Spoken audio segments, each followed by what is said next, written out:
जो लेकर चलते हैं ना राहुल जी, वो पता नहीं कौन सा किताब बोलते हैं।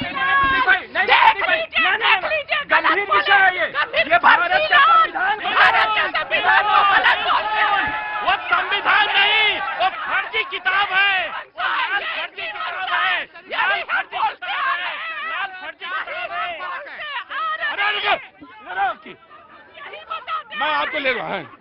आज तक हम यही बोलते आ रहे हैं। देखिए पूरे चैनल पर यहाँ पर जनता के बीच में बोल दिया राहुल गांधी जो लेकर चलते हैं लाल फर्जी किताब, यही भाजपा का चेहरा है जिसके बारे में हम बताते आ रहे हैं कि ये संविधान विरोधी है और ये मनुवाद चाहते हैं, देश में संविधान को खत्म कर देना चाहते हैं और उसके लिए जरूरी है सारे ST SC OBC के वोट के अधिकार को खत्म कर देना और इसलिए SIR करवा रहे हैं बिहार में और पूरा फर्जीवाड़ा है।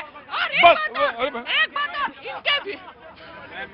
इनके गठबंधन के जो सहयोगी हैं वो भी इसकी निंदा कर रहे हैं, चाहे चंद्रबाबू नायडू हो जाए और बिहार के कानून व्यवस्था पे इनके गठबंधन के सहयोगी भी आवाज उठा रहे हैं, गलत बोल रहे हैं। जब पानी पिलो। हाँ। प्रतीक भाई बड़ा ही पीछे चलो, बैठो उधर बैठो, चलो MIM बैठो, बीजेपी बैठो। हाँ जी, बड़ा ही गंभीर मुद्दा है, वो भारत के संविधान है। हाँ। जिन्होंने हमें अधिकार दिया हिंदुस्तान में। मैं तुमको एक बात बोल, तुमने वो किताब देखी है कि वहाँ हाँ, जो पन्ने देखे पलट के? बार मुझे बताओ पहले, राहुल गांधी वाली किताब देखी? मैं कर रहा हूँ अगर तुमने देखी? प्रतीक भाई अगर कह दिया जाए, अगर आप जेब में निकाल बोलेंगे हम भारत का संविधान लिए, तो भारत के संविधान में इतना हफ्ता है हर एक हिंदुस्तानी का, तो हम उसका सम्मान करते हैं।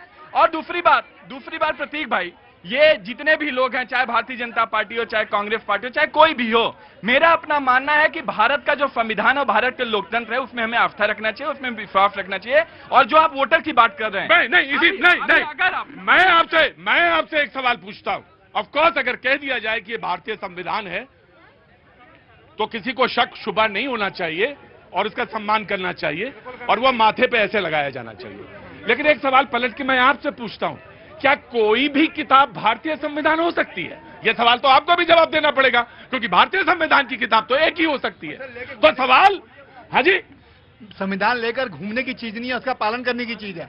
संविधान का कितना इन्होंने आदर किया है, मुझे तो नहीं। अब इमरजेंसी की बात ना कह दीजिएगा बाबूजी आप। बात नहीं कर रहा हूँ मैं, बहस भटक जाएगी।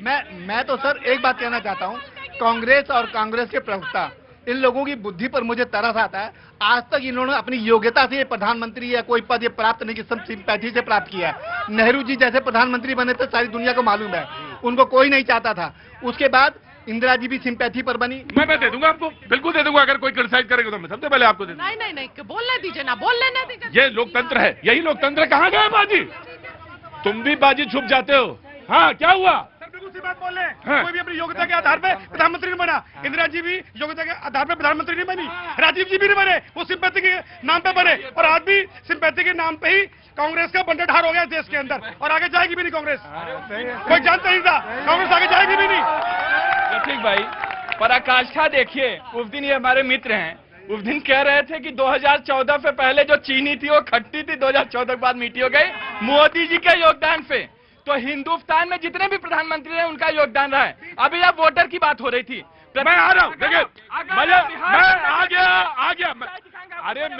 अरे मैं आ जाऊंगा अभिषेक, मेरी भी उम्र हो गई, बात भूल जाता हूँ। और मजेदार बात ये देखो, केजरीवाल जी गए गुजरात, और गुजरात में जाके क्या बोले? इसी कांग्रेस ने 85 में किसानों पे गोली चलवाई और 10 किसानों को मार दिया। वक्त छोड़े से ब्रेक के बाद